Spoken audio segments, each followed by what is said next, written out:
with your new understanding of the women who love too much. I'm just gonna, just tell you that your heart's always been in the right place with that, and so now we're gonna go in and kind of really anchor this becoming a woman that doesn't love too much, right? Or love for the wrong reasons. There was something I was studying over the weekend, and there's a program called Kabbalah, and it's interesting to learn, the kingdom of heaven really is within us. We have all this circuitry and all these wonderful gifts and amazing things within us. And on one side of our inner selves is mercy, and on the other side is severity. You understand? So the question I had, when I first heard about this information, well, can you be too merciful? Like, how could you be too merciful?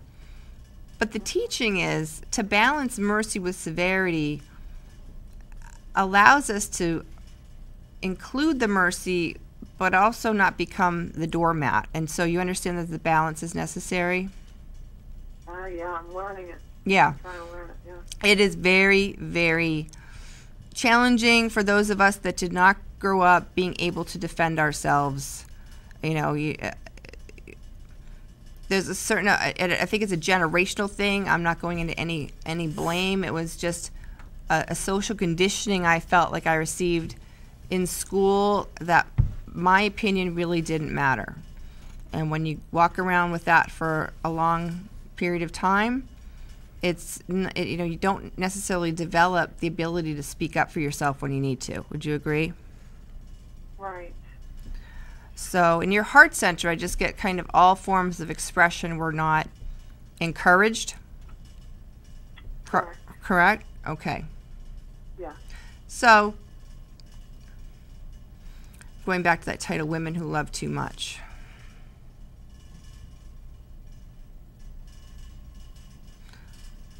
Tell me, that showing me the titling, tell me for you, what is the difference now with your new understanding between a title as Women Who Love Too Much and Women Who Love? What's the shift for you from your own new understanding of this phenomenon? Well, to be able to do this, to be able to be a woman who just loves, I have to love me first.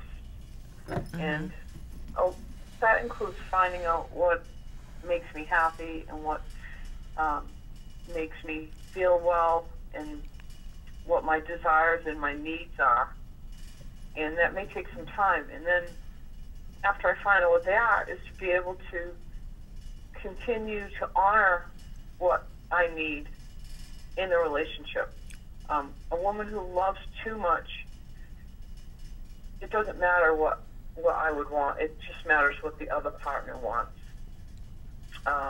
It's whatever they want to do, whatever makes them happy. I would spend most of my time making them happy. I think a lot of women do that. Absolutely. Yeah. Mm-hmm. Absolutely. And what I get with that, just real quick, because it's coming in kind of strong here, the feeling of the biggest reason why women do that is because they don't feel good enough to be able to receive the kind of attention and love. There's a lack of self-worth, and like you said, the deepest root of that is self-love. And that is such a major concept, if you will. I think, we've all heard, love yourself, but it's a multifaceted, can be complex layers. It's not something you can just say, I love myself. It's a lot deeper than that, as I'm sure you agree. Yeah. It's kind of reversing all of the conditioning we may have experienced, all of the messages that we've had. I mean, I think for generations, if we were to do something for ourselves as women, we were all considered selfish. And who wanted to be that, right? Right. One of the recovery steps in the book is how to become selfish. Yeah, because that was a bad word. Yeah, I'm getting that moderation piece again, and let's just go into selfishness for a little bit, because that's something that that's a word that people use against each other to scar and wound. Would you agree? Yes, unfortunately, yeah. Oh, you're selfish. And then you go, oh, no, that's... Okay, so let's we're going to tune into selfish energy for a minute.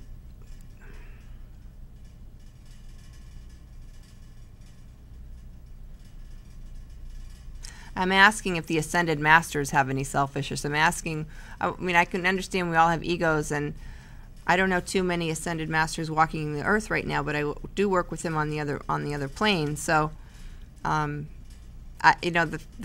biggest message I'm getting with that is, as you look in your brother's eye, you're looking in your own, right? Mm-hmm. The names and the judgments that women place on each other, especially women raising children. There was a lot of talk for a long time about women who stayed home and women who worked outside the home, and women have just been called all kinds of names and judgments just trying to live their lives and take care of their families the best they can. Would you agree? I do agree, yeah. And there's just been a huge thing you'd see on the Today Show or Good Morning America, major discussions about whether a woman should stay home or not, and all kinds of judgments about them no matter what they did. Right. Instead of, hey, how can we work together to make it all work, whether you do want to stay home or whether you have to go to work, let's work together to make it the best experience possible. Let's forget about whose fault everything is. And let's work it out, Yeah, and it's easy to become those women who love too much because we don't want to look bad in front of other people. I think that's another little hidden little strand of energy, is that some kind of message we got, if we're not spending every moment taking care of everybody else, we're bad people. Right, we're selfish. Yes. The problem with that, as I'm getting, is as you were talking, I could see like a vision of you hollowed out from the inside out. It was like you are a cardboard cutout helping all these people. And so, Dana, and this is like, you're an example of many of us who have done this, okay? So the problem is not selfishness per se. The problem with helping all of these people from an empty well is that it's not really helping. How can you help someone else from a place of lack? Right. Right? Absolutely right. And so, for everybody that's saying you need to do more for other people, and you see this all the time, it's really, really prevalent in our society that as women, we have the to-do list a mile long, and taking care of ourselves is like basically last on the list. Mm-hmm. Okay? All right, so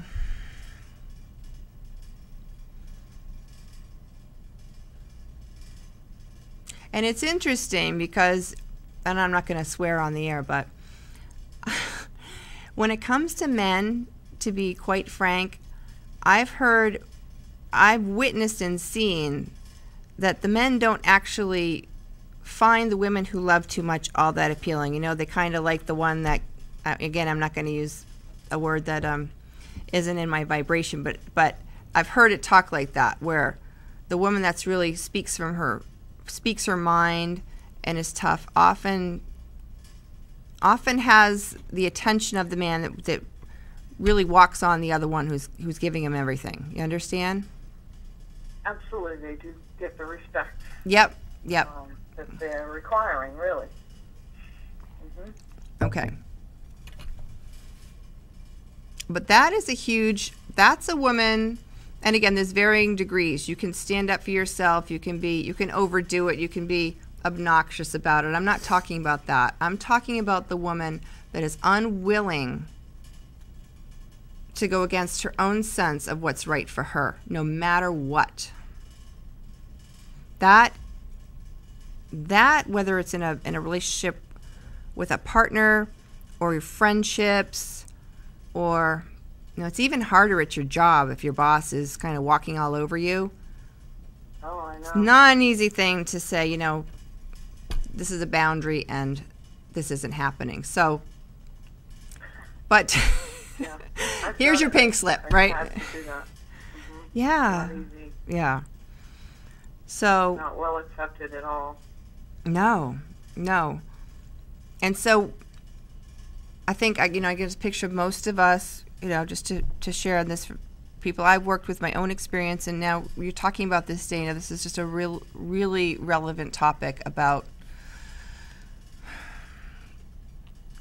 the biggest message I get around the loving too much or being willing to sacrifice yourself. If you betray yourself little by little, and I just posted this actually on my Facebook page recently because it's really coming to me. As merciful as I am, at times I have to draw the line and say this is not acceptable to me, and I have to do it at the cost or sacrifice of losing whatever that could be. You understand? If you're working in business and you have clients or customers and they're difficult to a certain degree, you can't give yourself over to money or love. Right? Right. You have to be willing to lose and be attached to an outcome. And I think it's actually kind of Zen. Buddha says the root of all suffering is attachment. And so the subtlest little layer of the woman who loves too much is the one that's completely attached to the person she's so-called serving, right? Absolutely, almost obsessed, yeah. Yes, because if that gets taken away, that cardboard cutout falls over. Mm-hmm. And that's what you were talking about, that you were using it as an escape from looking at your own stuff. Yes, I didn't realize that that's what I was doing, but yeah, it's clear to me now because now that I've been trying to love myself and doing all of these different things to make that happen, I do realize that I was putting the focus elsewhere. And then, recently I took in my daughter's homeless friend. I think I told you about that. And that was another way of me putting myself on the back burner, trying to take care of someone else that isn't my responsibility. And it's become emotionally and financially draining. And reading this book was like a big whack in the head. Here I am doing it again. It's not with a guy in my life, or it's not with one of my family members who I finally put boundaries up with, but it's this person that has a parent